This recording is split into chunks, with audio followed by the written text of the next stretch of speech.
Fala pessoal, tudo bom? Hoje aqui no Fatos Curiosos vamos falar de uma pessoa que teve uma das vidas mais intensas, cheias de aventura e que, sem dúvida alguma, deixou a sua marca na história recente do mundo.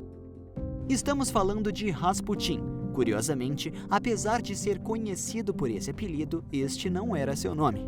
Essa e outras informações sobre o chamado Monge Louco da Rússia, conselheiro do rei e amante da rainha, serão o assunto do vídeo de hoje. Você vai conhecer todas as histórias a respeito desse homem, como as pessoas reagiram à morte dele e por que a Rússia continua indecisa sobre se ama ou odeia Rasputin.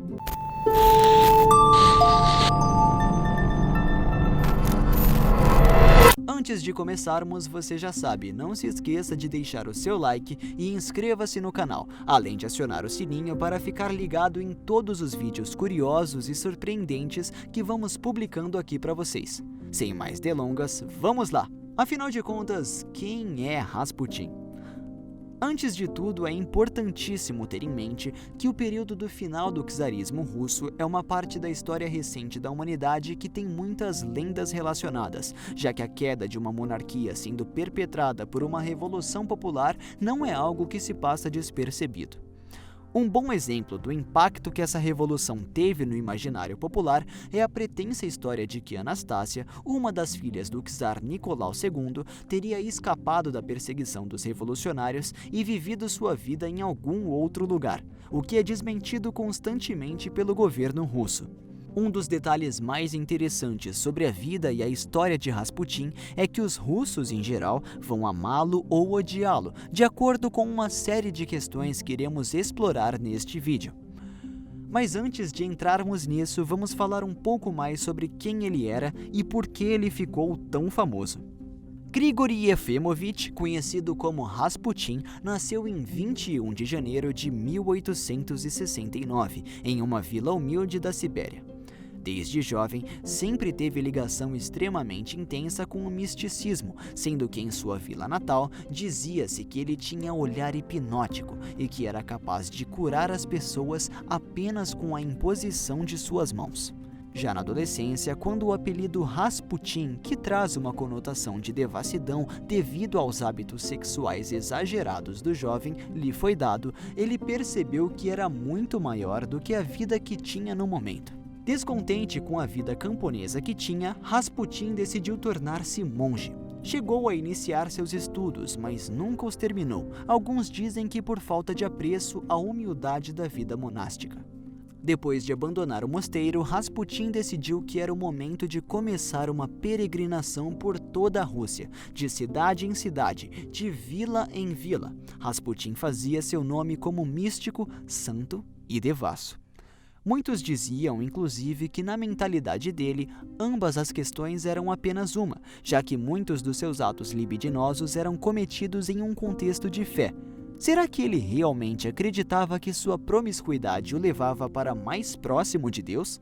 Ou seria Rasputin apenas mais um charlatão, interessado em se aproveitar da boa-fé das pessoas e usando-as a seu bel prazer? De uma forma ou outra, o que se pode dizer sobre Rasputin era praticamente impossível ignorá-lo. Seu olhar penetrante, sua grande facilidade de comunicação e a facilidade com a qual ele utilizava-se da fé das pessoas e de seu grande poder interpessoal para obter o que desejava, fizeram dele o tipo de personagem ideal dentro do ambiente político efervescente da Rússia de sua época. Percebendo isso, Rasputin, alguns dizem que de forma premeditada, aproximou-se da família imperial russa. O filho de Nicolau II e Alexandra tinha hemofilia e, por isso, tinha sangramentos constantes. Por meio de suas habilidades e já recomendado pelas pessoas como um poderoso curandeiro à família imperial, Rasputin foi capaz de acalmar o príncipe e fazer com que seus sangramentos parassem. Com isso, a abertura para o crescimento do poder deste homem havia sido encontrada. Com suas capacidades e seu charme irresistível, Rasputin ganhou o respeito da família imperial e, por meio disso, um poder que mais ninguém tinha naquela época. A influência de Rasputin no governo era tanta que mais de uma vez ele indicou e demitiu ministros imperiais na qualidade de conselheiro do czar. Como não podia deixar de ser, o comportamento pervertido de Rasputin também teve seus reveses na corte imperial. Nesse sentido, houveram diversos escândalos e denúncias a respeito dos comportamentos de Rasputin, sendo que até a insinuação de que Rasputin era amante da czarina Alexandra corria entre os salões do Palácio Imperial. O mais interessante é que, seja por meio de poderes sobrenaturais ou de um grande entendimento interpessoal e social, Rasputin foi capaz de oferecer insights genuinamente eficientes e algum beirando o profético czar Nicolau II. Especialmente sobre as dificuldades e os problemas que a população mais humilde da Rússia enfrentava na época. Apesar de todos os escândalos e denúncias que recaíram contra Rasputin, este homem continuou obtendo grande renome e respeito dentro da corte imperial. Todo este poder e prestígio acabaram fazendo com que Rasputin tivesse um alvo em suas costas. A nobreza czarista odiava Rasputin, já que ele absorvia muito do poder e prestígio que seria originalmente deles. Ao se tornar uma grande influência nas decisões do czar, ele acaba frustrando os planos de poder de muitos nobres poderosos da época, e por isso sua morte acaba se tornando uma necessidade para eles. De forma quase mística, o conselheiro parecia saber que sua vida corria perigo, e ao invés de se preocupar com a sua própria sobrevivência, ele deixa um recado, que na verdade se torna quase uma maldição para o clã dos Romanov. O recado em questão foi: minha vida está em perigo. Se minha vida for tirada de mim por meus irmãos do povo, nem você e nem seus filhos não deverão ter nada, já que seu poder será mantido. Agora, se eu for morto pelos nobres desta terra, você e sua família não durarão mais do que 2 anos. O que é assustador a respeito desta frase é que Rasputin foi morto pouco tempo depois de ditar isso ao seu secretário, e 2 anos depois, a família Romanov foi exterminada durante a Revolução Russa.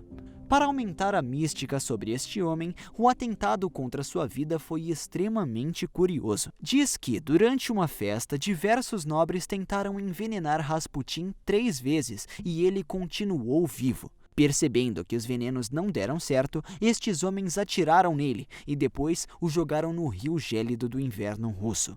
A forma como o cadáver de Rasputin foi encontrado, porém, denunciava que ele havia ainda tentado lutar contra as balas e contra o veneno, sendo que apenas o frio e o afogamento foram capazes de destruir o monge louco. O que se diz sobre Rasputin? Rasputin é, sem dúvida alguma, uma das figuras históricas mais controversas do mundo, e especialmente dentre os russos, que transitam entre o amor e ódio por este homem. Aqueles que apoiaram a revolução contra o regime czarista odeiam Rasputin com todas as forças, enxergando nele um adversário, um traidor do povo, um bruxo que atentou contra o próprio povo em benefício próprio. Aqueles que são contra o Partido Comunista têm Rasputin como um herói nacional, mas isto também depende um pouco da leitura. Inclusive, em uma biografia lançada sobre Rasputin por um jornalista americano, reforça ainda mais a relação curiosa que os russos têm com esta figura histórica em particular. Independente de ser considerado um herói ou um monstro, o que se sabe é que Rasputin não será esquecido tão cedo. E como última curiosidade, talvez até um tanto quanto bizarra, citamos o fato de que o pênis de Rasputin, ou um pênis que se diz ter pertencido a ele, está exposto em um museu em São Petersburgo. O Museu do Sexo e Erotismo guarda em uma jarra o pênis em questão, cujos 28 centímetros impressionam a todos que passam pelo museu, fazendo com que a lenda do monge louco se torne ainda maior. Curtiu esse conteúdo? E esperamos que sim! Não se esqueça de comentar com seus amigos e esperamos vocês nos próximos vídeos.